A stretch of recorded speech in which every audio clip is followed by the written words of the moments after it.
I'm Dan Drake. This is Front Up on Geno TV and Channel 99. Our guest today is Brooke Mohr. Brooke, welcome. Thank you for coming. Thanks for having me. You are, your claim to fame, I guess, is that you're co-chair of the Capital Fund Drive at the First Congregational Church. I am indeed, yes. How did you get yourself talked into that position? Well, sadly, I admitted that I'd done it before, and that was my big mistake. But I came home and said to my husband, I'm going to tell them about my experience of doing this in Vermont, and he said to me, they're going to recruit you. And I said, oh, no, they're not. And they did. They did. So, I know we had the pastor Gary Klingsborn on a couple of years ago. yes. And that was the beginning of the campaign. Where are you in the campaign now? Well, we're thrilled to report that we've raised just shy of 2.6 of the $3 million. So we've got a little bit over $400,000 to go. So we're well beyond 80% of our way there. So we're 3 years in. It'll be 3 years the end of this year that the campaign has been actively in process, and we're looking forward to closing that gap. And what was the money used for? So we did initially, the most visible part of it was the restoration of our tower. So we had to remove all the siding, corner boards, reglaze the windows. Yep, the steeple. And that was evident last summer because there was scaffolding up all summer long, and that was a fast job that happened between June and September, between our wedding seasons. And that project got completed. However, all the time that was going on, we've also been working below the Old North Vestry, which is our original 1700s meeting house. And we've done over $2 million of restorations down there, including shoring up the foundation, building up a whole new steel infrastructure to hold the building up, and then creating some beautiful gathering space for our Sunday school and for the community groups that use our space on a regular basis. So that's what churches do, don't they? They give their space to many organizations. We do. Our church, all the way back to the 1700s, was where town meeting was held. It was where the courthouse was held. And we have a long tradition of opening our doors to the larger community, and we're really proud of that tradition. So, if I can ask this, and tell me if I'm out of order, of the 2.6 million or so that you've raised, how much of that comes from year-round residents, and how much of it comes from summer residents? So we break it down this way. Almost 1.9 million of that comes from people who are connected to us as a faith community. So the lion's share has come from our congregation. And a small congregation we are. So that feat, according to our fundraising consultant, is unbelievable. The CPC very generously donated as well a little over $500,000 of preservation funds. And then the remaining portion, a couple $100,000, has come from some family foundations and individuals in the community who've made donations as well. And we've had a box up at the front of the church, and dollar by dollar money has come in that way from people who visit us, climb the tower. So we're really, really grateful for both our congregants and the larger community for how we've come together, which is also a long-standing tradition for churches on Nantucket in fundraising. So, how long have you been here on Nantucket? Well, I've been coming here since the early 80s, raised my kids here in the summer, we're summer folks, and then my daughter settled here, got married, was threatening to have children, and my husband and I moved here full-time 4 years ago. And now we're the proud grandparents of two Nantucket natives, age 3 and 6 weeks. Great. Yeah. That's wonderful. Boys, girls? 2 girls, 2 of our 5 granddaughters. So we got a passel of girls, as we say. That's nice. Yeah. I have a bunch of granddaughters too. So. Yep. 5 under 5. Was moving to Nantucket a big change? No, I grew up in a small town in Connecticut and lived in a small town in Vermont for the 12 years before moving here. So really, it's more of the same, the familiar. It's everything I love. It's those down the aisle connections at the grocery store on Main Street. That's what I grew up with, and it's very familiar. But there's something extraordinarily special about Nantucket that you see. The island community is different. It's more tight-knit. People reach out to help each other in times of need. I'm so happy to be part of that. I just love this town. One thing I'm curious about, my wife and I have talked about this. We moved here full time in 2000, and around that same time, a bunch of peers moved here as well.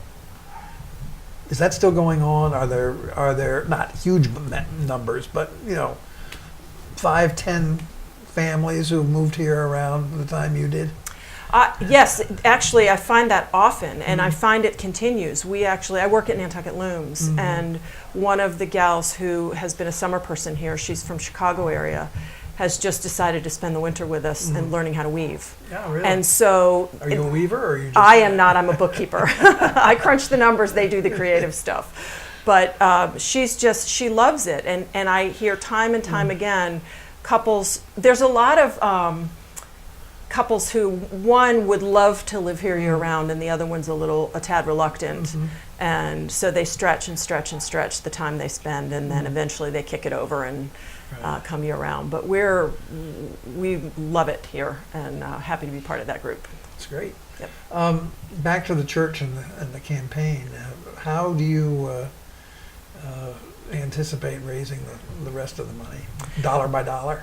Dollar by dollar. Well, one of the things we're doing is we're having a fundraiser on September 16th. The Reverend John Bryson Shane, who was the former bishop of National Cathedral of Washington, D.C., had a high school band, and then he went on and made his way clearly up through the ranks in the Episcopal Church, and he has reformed his high school band in retirement, and they go around the country. Some of the same guys, some different guys, and several like of the them. Beach Boys. And several of them had professional musicians' careers, and now they're coming back to that, and they do nothing but fundraisers around the country. Really? And they have some connections to Nantucket. One of the members of the band, John Capron, is an old fishing buddy of Ralph Hardy's. John Beach and Reverend Shane knew each other through some things in the Episcopal Church over the years. So there's that web of Nantucket that exists literally around the globe that's always amazing.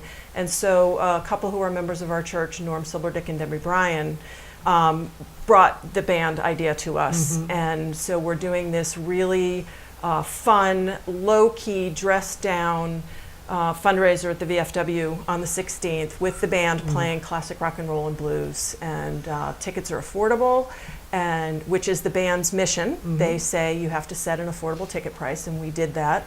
And we've gotten some great sponsorships, and it's mostly just going to be a really fun way to celebrate the completion of our restoration work and to talk with the community about the need to finish the fundraising gap.